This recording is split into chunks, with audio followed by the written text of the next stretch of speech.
What is the executive? Welcome to the Civics Academy Governance Series. In these videos, we explore different aspects of democratic governance and the concept of the separation of powers as one of the key features of democracy. In this video, we look at the executive branch of government, its responsibility and tasks. Democracies are characterized by the separation of functions and powers between the three branches of government: the legislature, the executive, and the judiciary. Each branch checks the power of the other two so that there is a balance of power between them. The executive branch of government is responsible for the daily administration of a country. That is why we often refer to the executive as the government. It carries out its own policies, implements the laws passed by the legislature, and ensures the decisions of the judiciary are implemented. Chapter 5 of the South African Constitution explains how the executive is formed and how it functions.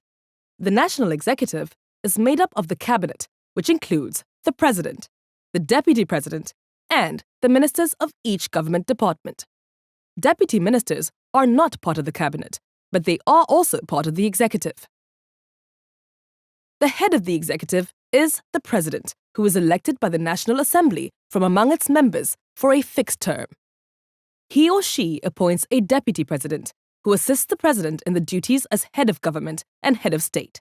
The president further appoints his or her ministers and deputy ministers. The president decides what each one's powers and functions are and may dismiss them at his or her discretion. The president chooses his or her cabinet from the members of the National Assembly, but may select no more than 2 ministers from outside the assembly. The ministers are the heads of different ministries, also referred to as departments. There are more than 40 departments in the South African government. Examples are water and sanitation, trade and industry, or finance. Ministers share the responsibilities with deputy ministers. The deputy president and ministers remain members of the National Assembly and are also referred to as members of parliament or MPs. Each minister is accountable to the National Assembly for his or her department's work. Ministers also contribute to discussions on matters of importance in the Assembly and usually guide the adoption of laws in Parliament. The President, however, vacates his or her seat in the National Assembly after election to office. The President further appoints a member of the Cabinet to be the leader of government business in the National Assembly. While the national executive deals with issues concerning the whole country, there is also a provincial executive for each province and a local executive for each town or city. The provincial executive is known as the Executive Council. Each Executive Council is headed by the Premier of the province and also includes 10 provincial members of the Executive Council who act as provincial ministers. At local level, each municipality is headed by a mayor elected by the local council. The council is the legislative arm of the municipality. The mayor is assisted by the mayoral committee within the executive. We explain the governance of municipalities in more detail in our Civics Academy video, What are municipalities and how are they structured? Now let's talk about what the executive is responsible for and its tasks. It is the responsibility of the executive to govern the country in the best interests of its citizens and in compliance with the Constitution. The executives at the national, provincial, and local levels of government have their own exclusive tasks, but must cooperate, support, and assist each other and coordinate their actions and legislation. For some functional areas, they also share competencies and responsibilities, for example, housing.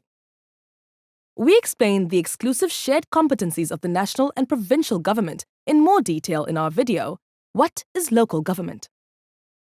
The executive further has the responsibility to ensure that the law is enforced through its respective departments and the South African Police Service. Each of the 3 branches of government checks the exercise of power of the other branches. The national executive is firstly accountable to Parliament. Parliament oversees the exercise of power and the work of the executive and checks that departments spend their money wisely. This control function happens mostly through the work of the National Assembly's oversight committees. Ministers regularly appear before these committees to explain their work to MPs and to justify their department's decisions and spending. The executive is further subject to the judgments and orders of the judiciary. The judiciary can check whether a minister or the president has complied with the Constitution and can declare invalid any action by a minister or the president if the action is in conflict with any provision in the Constitution. Summary. The executive is the branch of democratic government that is constituted by the cabinet, which is the president, deputy president, and the ministers, and also the deputy ministers. The executive is responsible for the day-to-day administration and carrying out of national legislation and policies through the work of its departments. The executive operates at 3 levels of government: the national, provincial, and local level. All of these levels of government have executive authority in their own spheres. Within the balance of powers, the executive is accountable to and is monitored by the legislature, and is subject to the decisions of the judiciary.